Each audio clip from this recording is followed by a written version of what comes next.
dedicarse específicamente a la ciencia, a la parte científica. Vos tenés que seguir un poco más las carreras de posgrado, digamos. No es el objetivo de un ingeniero industrial. Quizás, y en el caso de los mecatrónicos, que les interesa un poco más la investigación, puede ser. Quizás a un mecatrónico le puede interesar investigar un poco más sobre esto. Bueno, vamos a ver, ahora vamos a continuar recién con el tema que yo dejé en la última clase.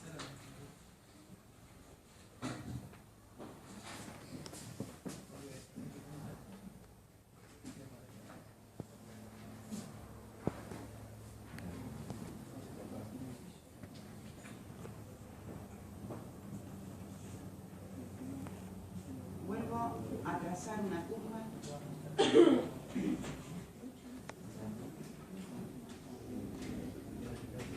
Quedamos acá nosotros, ¿verdad?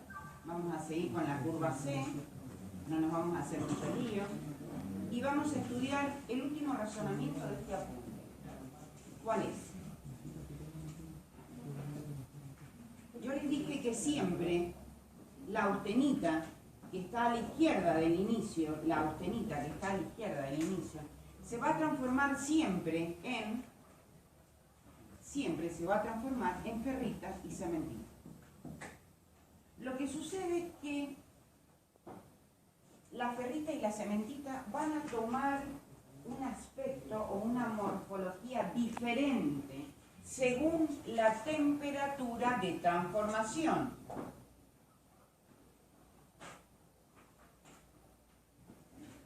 Inclusive, a ver, hay otra dependencia. Depende de la temperatura de transformación, la morfología de la ferrita y cementita, pero también del tipo de microconstituyente que rige la transformación. A ver. Depende de la temperatura y del tipo de microconstituyente que rige la transformación. Y eso depende de la temperatura también. A altas temperaturas, por ejemplo. ¿Qué es lo que sucede a altas temperaturas? Hay difusión, ¿verdad? Como hay difusión, difunden los átomos de carbono desde la austenita hacia la ferrita y la cementita. O sea, en realidad lo que sucede es que difunden los átomos de carbono hacia las láminas, especialmente hacia las láminas de cementita, formando láminas de cementita. Eso es lo más importante. ¿Podría repetirlo de nuevo? ¿Cómo? ¿Podría repetirlo de nuevo? Sí. Lo que estoy explicando es por qué razón a cada temperatura la morfología de la microestructura va a variar. Y eso va a depender de la temperatura a la que se realiza la transformación. De la temperatura a la que se realiza la transformación y del tipo de microconstituyente que rige la transformación. A altas temperaturas hay difusión, ¿verdad? Si hay difusión, hay movimiento. Lo que quise explicar es que cuando hay difusión hay movimiento de átomos desde la austenita hacia la ferrita y cementita que precipitan como ferrita y cementita. En este caso, a altas temperaturas, si yo digo que hay difusión de átomos de carbono, ¿hacia dónde van a ir? No va hacia la ferrita, sino que el que más tiene carbono es la cementita. Entonces, hay difusión de átomos de carbono a altas temperaturas desde la austenita hacia la formación de láminas de cementita. Entonces, se forman láminas de cementita. ¿Está bien? Esto es cementita. Que dejan al lado, dejan la austenita, a la austenita la dejan con poco carbono. Entonces la austenita se va a transformar en ferrita. Estas son láminas de cementita. Como la austenita adyacente tiene bajo carbono, se transforma en ferrita. Y entonces, como conclusión, tenemos láminas paralelas y alternadas de ferrita y cementita. Entonces, una estructura perlítica es una estructura que tiene una estructura laminar de ferrita y cementita en forma paralela y alternada. Estas láminas van a empezar a nuclearse en el borde de grano, por ejemplo, siempre en la zona de mayor energía. En el borde de grano empiezan a nuclearse la perlita, que son láminas paralelas de cementita y ferrita. Láminas paralelas. Y esas láminas paralelas se llaman, morfológicamente se ve así, como una zona oscura en los bordes de grano que se llama perlita. ¿Está bien? Así se ve. Esto, austenita y perlita, que se van a descomponer. En realidad, la austenita ya se... Es la austenita que se transforma en perlita. Esta es una austenita, es una transformación parcial, digamos, no se ha transformado totalmente. Eso es lo que quiero decir. Sí, no se ha transformado totalmente. Se debería haber transformado en perlita. ¿Cómo? ¿La completa es la de la izquierda o es parte de la izquierda? Está la lámina de... ¿Esta? Claro, está la lámina de... Acá hay austenita y acá se está nucleando la perlita. La estructura perlítica es esta. Esta es la estructura perlítica. Es la estructura perlítica, o perlita, laminar. El eutectoide es perlita. Se llama perlita, ¿verdad? Y la única estructura la única estructura de equilibrio estable es la perlita. En la parte superior del diagrama, ¿de acuerdo? En la parte superior. Entonces, a ver alguien que me tenga que decir la conclusión de esto. ¿De qué depende, a ver, la morfología que toma la ferrita y la cementita a altas temperaturas? La velocidad de ¿De enfriamiento. qué tipo de microconstituyentes depende? ¿De la cementita o de la ferrita? De la cementita. Entonces, ¿qué es lo que quiero introducir acá? Ya lo van a entender cuando siga explicando. La morfología o el aspecto de esta ferrita y cementita va a depender del microconstituyente que rige la transformación. Si estoy a altas temperaturas, se permite que los átomos de carbono se puedan desplazar o difundir desde la austenita hacia las láminas de cementita, quedando al lado la austenita que pasa a ser ferrita, porque tiene poco carbono. Tienen láminas paralelas, todo esto es perlita, de acá hasta acá es perlita. Van a tener perlita gruesa cerca del AC1, perlita media y perlita fina. Gruesa, media, fina. A medida que me voy alejando, me voy alejando de AC1 para abajo, disminuyendo, la perlita se hace cada vez más chica.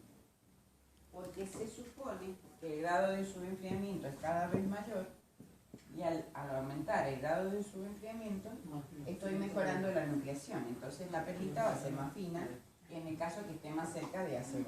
¿Está bien?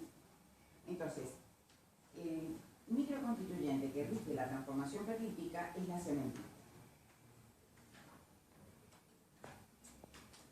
Profe, Si sigo bajando la temperatura, va a cambiar el microconstituyente, ¿está bien?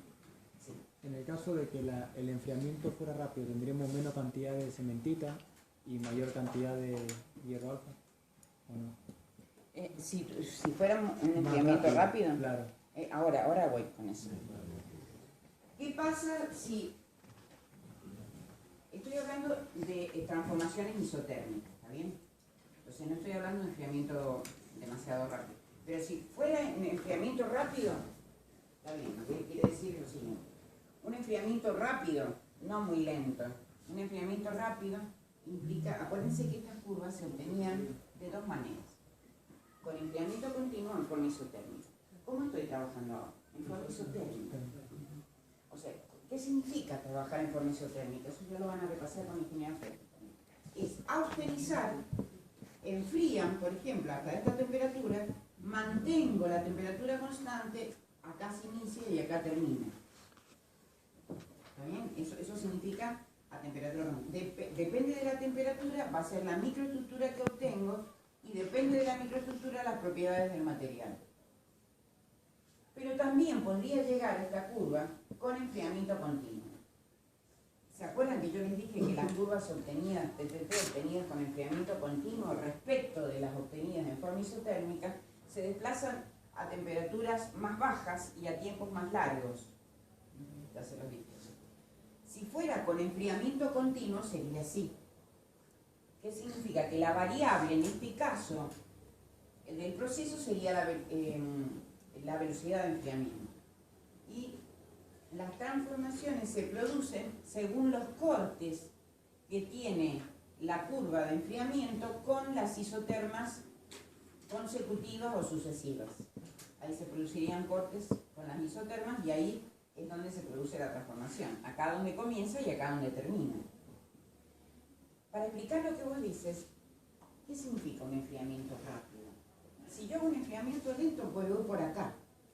¿Y por acá qué tengo? ¿Perlita gruesa o fina? Arriba gruesa. Si voy más rápido, voy a tener más perlita fina. Porque tengo menos tiempo para que los núcleos empiecen a crecer. Entonces se forman láminas más delgadas, de menor espesor y de menor espacio interlaminar. Entonces por eso se llama perlita fina. Cuando es más rápido pasa esto. Pasa que no quería mezclar tanto con enfriamiento continuo a temperatura constante porque ya estoy metiendo demasiadas variables. Pero está muy bien porque vos lo has leído y quería saber qué correlación tiene, cómo lo razona. Está bien. Dejemos el enfriamiento continuo de lado por ahora. Profesor, Sí. la perlita gruesa, Sí. estoy en lo correcto, la perlita gruesa va a ser de grano grueso, independientemente de la separación entre las láminas, y la perlita fina además va a tener grano fino, porque tiene más nucleación, más centros de nucleación, ¿no? No, a ver. Si nosotros tenemos un eutectoide, el eutectoide es perlita. Vamos acá. El eutectoide. Este eutectoide es perlita siempre, ¿no es cierto? Por ser eutectoide, el tamaño de grano es fino. Nosotros hemos definido el eutéctico, que era de Uriper, y el eutectoide como una coprecipitación o precipitación simultánea de ferrita y cementita, donde no son miscibles, entonces al no ser miscibles precipitan uno sobre el otro, ¿no? Y impiden su crecimiento. Por lo tanto el grano es fino, dice, el grano es fino.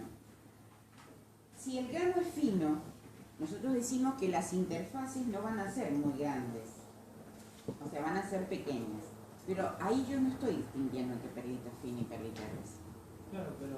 O sea, de acuerdo al razonamiento que he venido haciendo hasta el momento, digo, en el eutectoide tengo un grano fino. Claro, pero hablo de la cantidad de centros de nucleación en borde de grano donde van a ir apareciendo perlitas. Es decir, si yo tengo un poco de subenfriamiento, a lo mejor uno de esos centros de nucleación ocupa varios granos de austenita. A eso me refiero. Es como si, olvidándome de esta curva, yo me mantuviera cerca de los 721 grados. Tienes razón, sí. Siempre la perlita va a ser más gruesa, ¿no? Lo que pasa es que, claro, vos lo que querés razonar es que si tengo perlita gruesa voy a tener un grano más o más grueso. O sea, no digo que estén asociados, o sea, que por tener grano grueso, por ser perlita gruesa tenga grano grueso, pero digo que la perlita gruesa tiene un grano más grueso por la temperatura a la que se forma, ¿no? Sí, puede ser. Lo que pasa es que estamos hablando, a ver, de la nucleación de las láminas paralelas y alternadas, y eso se produce en cada granito, en el borde de grano. ¿Está bien? Siempre en el borde de grano, que es la zona de mayor energía. Entonces, en este borde de grano, esta perlita va a tener una lámina más gruesa y el espesor y el espacio interlaminar va a ser más grande si la perlita es gruesa. Ahora, ¿cuándo es gruesa? Nosotros habíamos dicho que era gruesa porque la velocidad de enfriamiento es muy lenta, o sea, es muy baja, como lo dijimos recién, es muy baja la velocidad de enfriamiento. Como hay muy poco delta T, podemos decir de que hay poca nucleación. Entonces, de ahí justificamos lo de la perlita gruesa. Ahora, el grano en sí, no es que haya una proporcionalidad del grano grueso, ¿me entienden? Del grano grueso con la perlita gruesa. Nosotros pensamos, o sea, la forma de pensar esto, es que si acá se produce la transformación y yo tengo una estructura de grano fino porque se trata de un invariante, de un punto invariante, que es el eutectoide o eutéctico,